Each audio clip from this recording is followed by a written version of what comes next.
Si nos estás visitando, estamos en Primera de Corintios, la carta de Pablo a esta iglesia joven de Corinto. Estamos también dando una discusión hoy en comida sacrificada a los ídolos, al hacer todo para la gloria de Dios. Es un pasaje práctico, así que vamos a orar juntos. Padre, te damos gracias por tu palabra. Nos recuerda los que a través de Isaías, que bien miraré que es humilde y que puede probarlo en espíritu, sé que tiembla ante mi palabra. Así que nos inclinamos con referencia y con reverencia ante tu palabra. Nos inclinamos con alegría sabiendo de que nos hablas desde aquí y tenemos oídos deseosos para escuchar lo que quieres decirnos en esta mañana. Confórmanos a la imagen de Cristo. Amén. Si has comido en alguna cafetería institucional, tal vez has escuchado el término carne misteriosa. Tal vez en las cafeterías de las iglesias. Es una carne que no se puede identificar. Y tal vez te puedes preguntar qué tipo de especie es esta carne, pero tal vez no quieras saber. Yo era un niño de una iglesia primaria, de una iglesia pública, y teníamos toda la misma comida. En los jueves era jueves con pizza y con maíz al lado. Pero cuando iba al high school, al colegio, a la secundaria, ya tenía la comida de la secundaria era una carne misteriosa. Pero la pregunta que Pablo ha estado preguntando y respondiendo en el capítulo 8 es: ¿comer o no comer la carne? Esta carne que ha sido sacrificada a los ídolos. Hasta el momento Pablo ha dicho que aunque tengas la libertad de comer alrededor del templo, tal vez pueda que te detengas de comer por la conciencia de cristiano que es más débil. Y él está explícitamente prohibiendo comer esta carne en un festival pagano, como lo vimos la semana pasada, como estaba sacrificada a demonios. Ahora la pregunta dice, ¿qué hacemos cuando ha estado comprada en el mercado? ¿Puede comértela en la casa? Esta no es una pregunta específica que estabas pensando tal vez esta semana, pero es una pregunta en muchos países que se hacen. Tal vez nosotros no tenemos problema particular, pero esto tiene una aplicación más amplia para nosotros, y este es un pasaje que ayuda mucho cuando se trata de tomar decisiones. ¿Qué hacemos cuando no tenemos algún mandato directo en la escritura? Vemos esto en el capítulo 8 cuando vemos a tres categorías: conocimiento, conciencia y amor. El conocimiento nos dice qué es lo que dice la palabra de Dios, y tal vez en algunas ocasiones sea muy claro. Conciencia nos dice qué es qué es lo moral o lo bueno en esta situación, qué es lo correcto en esta situación, y también en el amor, ¿verdad? ¿Qué es lo mejor para los demás? Y pensemos en este escenario. Jim le ofrecen dos trabajos. Pensamos en esto. Uno es en Durham y su familia podría quedarse en la casa actual, pero el salario no es bueno. Pero el otro trabajo es en Greensboro. Sería un viaje largo a Greensboro, tal vez que pueda mudarse, pero el salario y sus beneficios son fantásticos. Pero ¿qué trabajo debería tomar Jim? O pensemos en esto: Nancy ha sido invitada a un cumpleaños con un temático de los años 70 en Charlotte, con algunos de sus amigos antiguos. Algunos de sus amigos cristianos no creen que deba ir, y otros amigos dicen que sería una buena idea, que tal vez pueda alcanzar a sus amigos al ir a la fiesta. Y sería un momento divertido. Ella es madura, no hace algo pecaminoso. ¿Disco o no disco? ¿Qué debería hacer Nancy? No hay Proverbios 32 que Jim deba evitar a Greensboro a toda costa. No hay Proverbios 33 que diga que sea inmoralmente incorrecto ir a una fiesta de cumpleaños. Pero nos enfrentamos a decisiones como estas en todo tiempo, y no hay una norma clara. ¿Cuánto deberías gastar en un carro? ¿Cuánto deberías gastar en una casa? ¿Cuánto deberías gastar en tu carro? No tenemos versículos para decir con qué persona deberíamos casarnos o con qué trabajo deberíamos de trabajar, dónde deberíamos vivir o cómo debemos de pasar nuestro tiempo de ocio, de diversión. Pero esto no significa que la Biblia no tenga que decir algo en estos aspectos. La Biblia nos da principios para aplicar con oración y con sabiduría. Y en este pasaje Pablo nos indica el daño del legalismo y de la importancia de la libertad cristiana. Y nos enseña que cómo debemos ejercer nuestra libertad cristiana en una forma particular. Y en última instancia es para la gloria de Dios y para el bienestar de nuestros vecinos. La alabanza de Dios y el vecino. Y lo vemos perfectamente con Jesús, quien vivió para la gloria de Dios y para el beneficio de otros. Hay muchas formas en la iglesia en las que podemos alabar a Dios. En Josué 1:9 dice para confesar nuestro pecado. Glorificamos a Dios al dar fruto. En el Salmo 50 damos gloria a Dios a darle gracias. En 1 Pedro 4 sufrir por Cristo, también le damos gracias a Dios. Al estar contentos glorificamos a Dios. Al difundir la palabra de Dios glorificamos a Dios. Y aquí damos gloria a Dios para el bienestar espiritual de otros. Como dice el Westminster, la Convención de Westminster, el fin principal del hombre es glorificar a Dios y gozar de Él para siempre. Y aquí nos enseñan a glorificar a Dios viviendo para el bien de los demás. Ahora, antes de ir al servicio, deberíamos regocijarnos en el hecho de que tenemos libertad cristiana, de que ya no estamos encadenados o esclavizados por la ley. Cuando Pablo dice que ellos tienen libertad de tomar la carne en el mercado, en cuanto no le estorbe a otra persona, eso fue una declaración radical para Pablo, dado que él solía ser un fariseo de fariseos. Y él nunca hubiera dicho eso antes de su conversión. Pero el Evangelio nos libera de la esclavitud de la ley.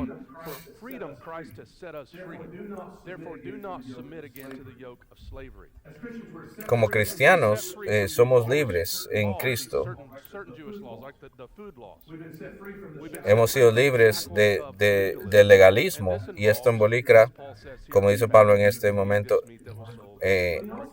comer de esta carne del mercado. Pero también dice que hay ocasiones en las que debemos de restringir nuestras libertades, donde debemos de negarnos de algo por los demás. Y como continuamos viendo en el libro de los Corintios, la libertad era algo muy grande para los corintios, y Pablo todavía tiene que continuar enhebrando la aguja, hablando con esto de esta libertad. La libertad cristiana, bien de los demás y la gloria de Dios.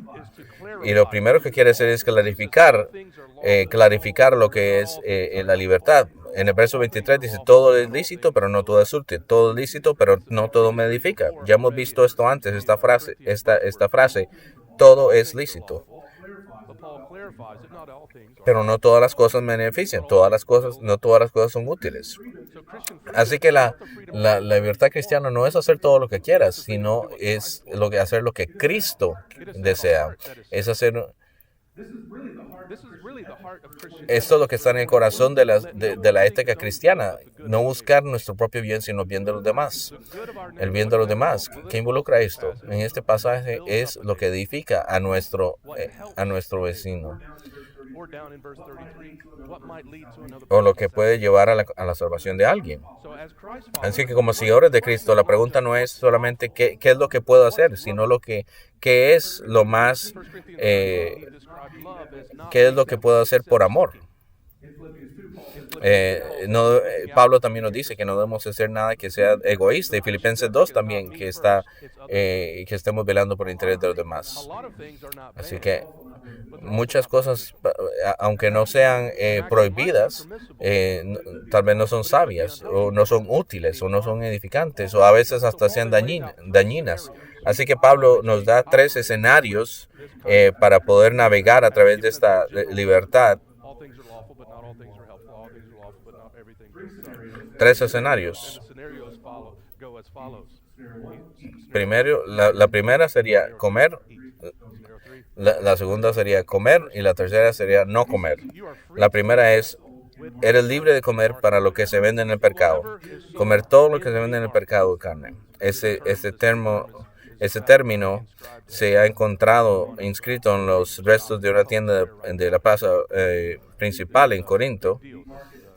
El mercado de carne estaba vendiendo carne a varios tipos de carne que se habían sacrificado a ídolos, y a veces no se había sacrificado, si se había sacrificado a un ídolo o no.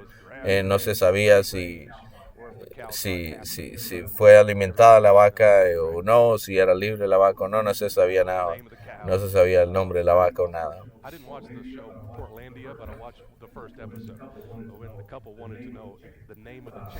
En este show Portlandia, por ejemplo, querían saber hasta el nombre del pollo que se iban a comer.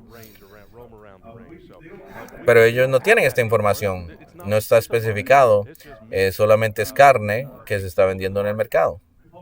Y Pablo da una respuesta amplia y libertadora, que es: come lo que quieras.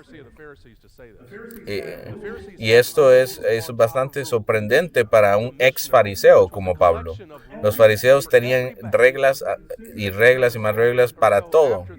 La Mishnah, que era una colección de reglas para el comportamiento, fue escrita aproximadamente un siglo después del Nuevo Testamento y era más grande que nuestra Biblia, y refleja todos los tipos de leyes que los fariseos imponían a todo. Pablo nunca había dicho esto, pero después de Cristo lo dijo libremente. Y Pablo aquí nos dice que es libre de comer esa carne. ¿Por qué? El verso 26, porque del Señor es la tierra y su plenitud. ¿Por qué pueden comerla? Porque la carne es carne. La comida y la bebida forman parte de la buena creación de Dios. En la literatura judía, en el Salmo 24, se cita con frecuencia en referencia a dar gracias a Dios por la comida. Todo lo que hay en el mundo pertenece a Dios, incluida la comida. Deuteronomio 10. He aquí al Señor Dios en el cielo y los cielos, con la tierra y todo lo que hay en él. Lo que Dios dijo a Pedro en Hechos 10. Levántate, Pedro, mata y come. En Romanos 14:14, ningún alimento es impuro en sí mismo. Así que en el mundo de Pablo y en el nuestro, la gente está prohibiendo todo tipo de alimentos por todo tipo de razones, pero él la rechaza basándose en el señorío del Señor sobre la creación. Y llamamos esto ascetismo. La idea de que algunos quieren abstenerse de las cosas que Dios ha creado para nuestro bien, y algunos que estaban prohibiendo ciertas comidas o prohibiendo el matrimonio, pero Pablo dice que todo esto debe recibirse con agradecimiento y que tenemos libertad para hacerlo y que podemos comer todo esto con agradecimiento. Ahora, cuando se trata de libertad, la cosa es que no tenemos que comerlo. De eso se trata la libertad. Puedes escoger ser vegetariano, por ejemplo, pero somos libres. Esto aplica a otras áreas en las que no hay un mandato claro en las Escrituras. Somos libres y no debemos quitar esta libertad a los demás. Si la Biblia no nos impone una ley, deberíamos pensarlo mucho antes de imponerla una ley extrabíblica a los demás. Van Roberts nos dice cuando una denominación en Irlanda del Norte declaró que el line dancing era prohibido y que fomentaba la lujuria en la carne. Ahora, hay mucha danza en la Biblia y yo no veo algo personalmente pecaminoso en line dancing, pero alguna gente quiere hacer una ley para todo. Algunos líderes quieren microgestionar las vidas de sus seguidores. Y ese tipo de legalismo conduce a la manipulación y al miedo y a una vida sin alegría, sin gozo. Tal vez le podemos dar consejos a Jim y a Nancy en sus decisiones, pero no es un mandato que está en las escritoras. Ellos son libres de elegir.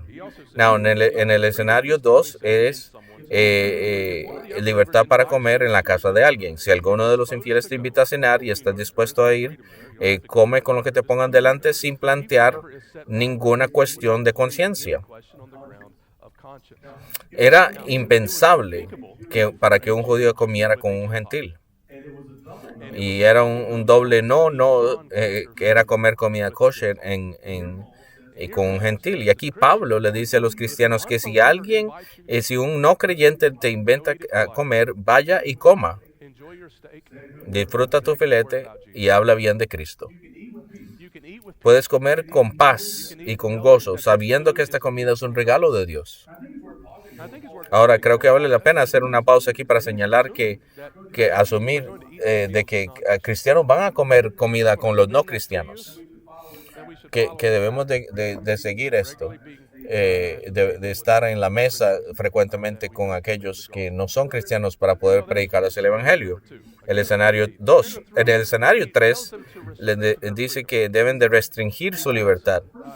Después de las dos situaciones, ¿verdad? De los dos escenarios primeros, Pablo básicamente dice esto, es un asunto discutible, pero tu conciencia no debería condenarte. Pero el tercer escenario ofrece una abstención. Pero, verso 28, pero si alguien te dice, es difícil si se trata de un creyente o incrédulo o un invitado, un anfitrión, probablemente es otro creyente. Pero si te dice, esto ha sido ofrecido en sacrificio, entonces no lo comas por el bien de que te informó y por el bien de la conciencia. No me refiero a su conciencia, pero a la conciencia de ellos. Y eso vimos hace un par de semanas. Esta persona no ha crecido en su pensamiento acerca de este tema. Hace que es más sabio tal vez de abstenerse. Si se trata de un judío converso, por ejemplo, tal vez sea muy sensible de comer alimentos sacrificados en el templo. Y probablemente Pablo recibirá críticas acerca de sus opiniones sobre la libertad cristiana. Pero si se trata de un no creyente, este término de que ha sido sacrificado por los ídolos es un término griego que se traduce ha sido ofrecido en sacrificio. Así que si alguien que está sacrificando a ídolos, él puede tal vez pensar que él está haciéndolo en favor al sacrificio de los ídolos. Así que puede sugerir de que él tal vez esté siendo animado a continuar haciendo eso. Cualquiera que sea la situación, el principio es claro, que las acciones de los cristianos es claro, que deben ser peldaños hacia la fe y no piedras de tropezo. Y si nuestra alimentación transmite de algún modo que estamos de acuerdo con la idolatría, entonces deberíamos de evitarlo. Entonces el principio es claro, al tomar decisiones debemos de pensar en los demás. ¿Los edificará? ¿Será útil para ellos? ¿Será esto un peldaño que les ayuda o será esto una piedra de tropiezo? Ahora, todo eso se trata de comida, pero también podemos restringir nuestra libertad en otras maneras. Tal vez no puedas ver televisión un domingo con alguien que sea un sábado, que esté observando el sábado, por ejemplo.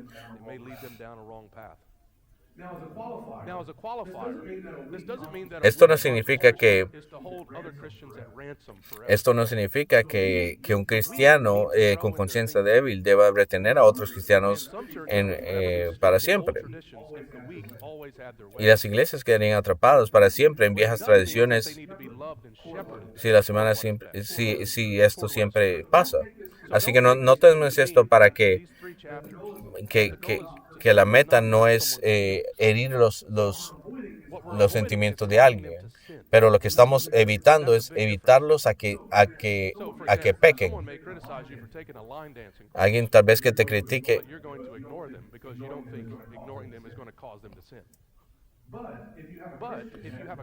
Si tienes un cristiano que tiene una historia de violencia, tal vez no quieres ver una película de él Tal vez no veas una película con violencia por la causa de él para que él no sea, para que él no caiga. Este es el escenario número 3. El verso 29 y 30. El pasaje es muy directo, pero estos dos versículos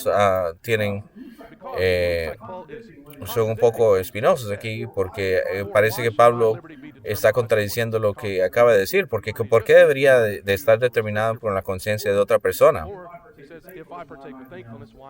O si participo en conocimiento, ¿por qué estoy denunciando esto? Pero lo que nos ayuda es ver el versículo 28 y el 29a como un paréntesis. En otras palabras, lo que estamos leyendo ahora, 29b y 30, no, está refiriéndose a los versículos 25 al 27, o sea, a la libertad en el escenario 1 y 2. Y lo diría así: come la carne que puedas comprar en la carnicería, porque toda la tierra y todo lo que hay en él permanece en el Señor, incluida la carne. Si un no cristiano te invita a comer con él y si quieres, come la carne que te sirva. Pero si alguien te informa que la carne fue sacrificada a los ídolos, no debes de comer la carne por el bien de la conciencia de esa persona. ¿Por qué la conciencia más informada de la persona debería limitar? Porque soy libre de hacer. Así que volvemos a esta idea de que el Señor ha creado esto, de que el Señor es el creador de todas estas cosas, incluyendo esta comida, y voy a participar con ella con agradecimiento.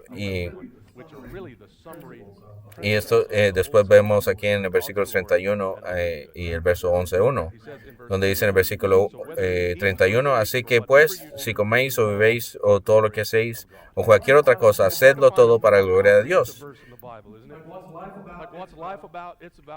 ¿De qué se trata la vida? Podemos decir. Y podemos ver que es 1 Corintios 10:31. Tengo yo una gorra, un sombrero donde dice que, donde puse 1 Corintios 10:31, y mi versículo para béisbol era el 1 Corintios 10:31. Para hacer todo para la gloria de Dios, incluido el béisbol, para glorificar al Señor en ello.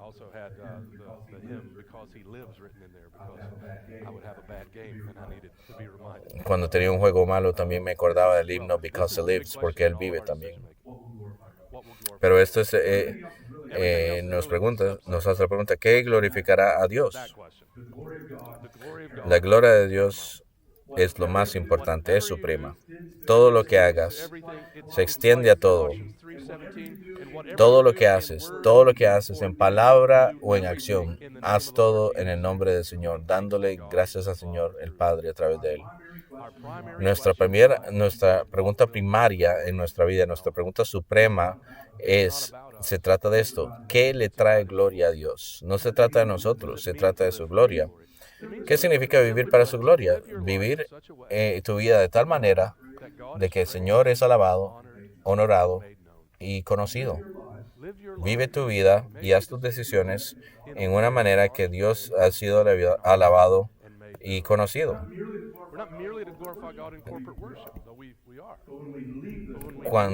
Cuando nosotros vamos de este lugar, por ejemplo, tenemos que preguntarnos, ¿puedo hacer esto para la gloria de Dios?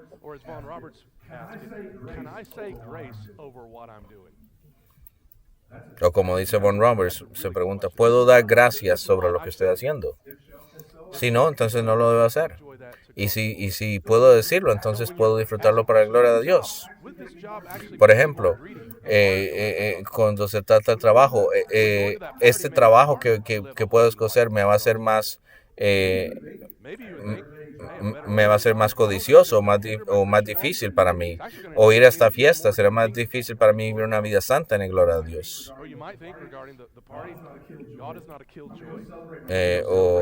O si no crees que vaya a obstaculizar mi caminar cristiano, o tal vez puedas pensar eso. O puedes ir a esa fiesta para la gloria de Dios si no te presenta problema. Y vemos que el versículo 32, que la gloria de Dios está ligada con vivir para el bien de los demás.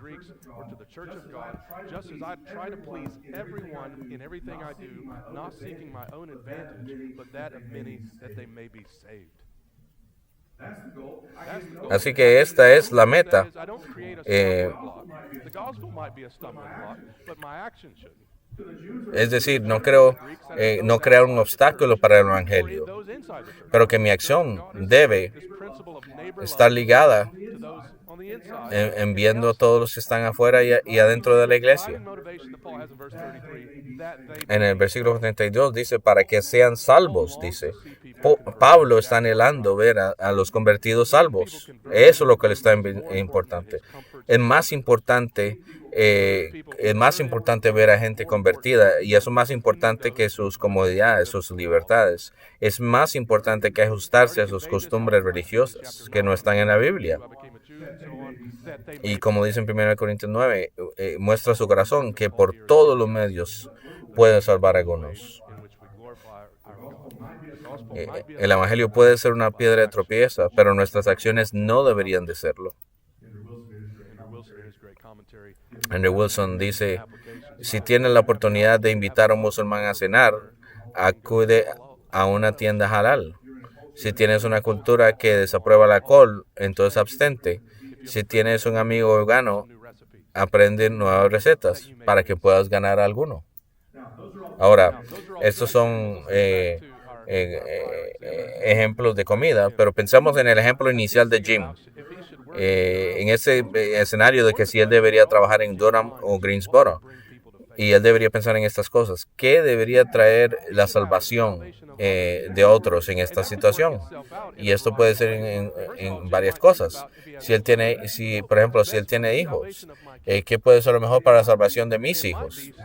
Puede que sea mejor para quedarse en ese lugar,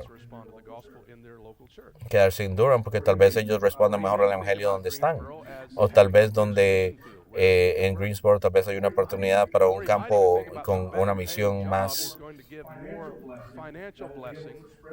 o tal vez el trabajo con más dinero va a tener va a ser un trabajo más impactador o con más dinero que tenga. Pero la gloria de Dios es lo que debe permanecer cuando usted toma una decisión. O tal vez te estás graduando de la universidad y puedes trabajar en cualquier lado. Tal vez puedes considerar ser parte de una plantación de una iglesia o ir a una ciudad que necesita mucho del Evangelio. Tal vez puedes tener una vocación que puedes llevarte a un lugar donde los misioneros no puedan ir. O tal vez estás en un colegio y en una secundaria y estás pensando en una universidad. Debes estar pensando en la salvación de otros.